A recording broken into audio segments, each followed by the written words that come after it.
Do you want to upgrade the camera that you have?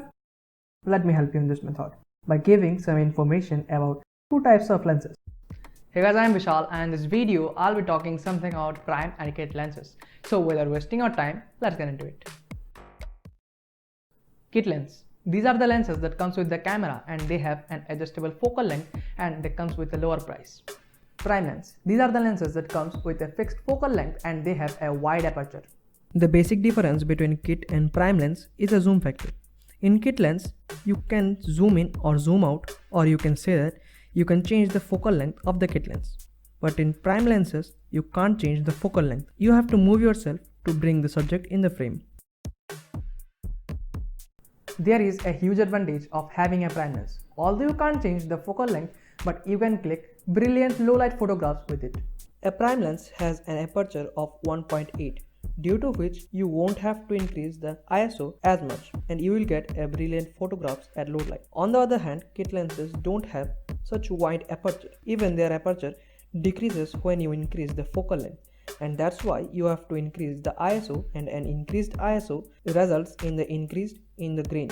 So prime lenses are best for low light photography. Even prime lenses allow 10 to 20 times more amount of light as compared to the kit lens.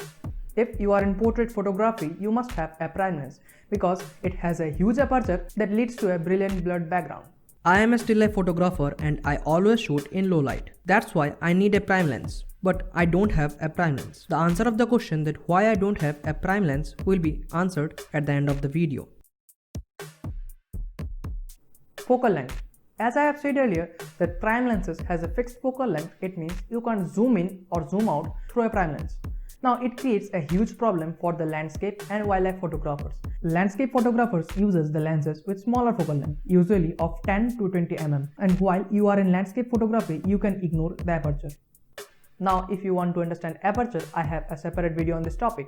The link will be in the description and popping right over here.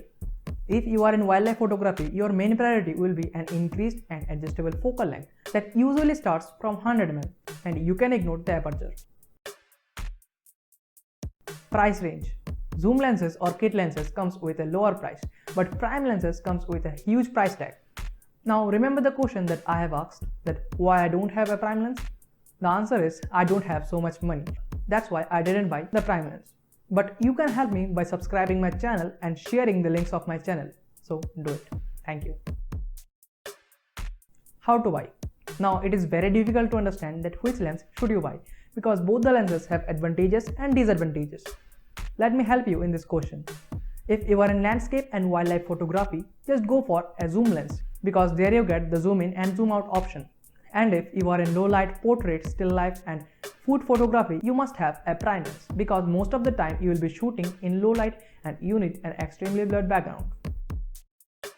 Hope you have liked the video, and if you are new to this channel, please do subscribe and milte haenge इस और video में.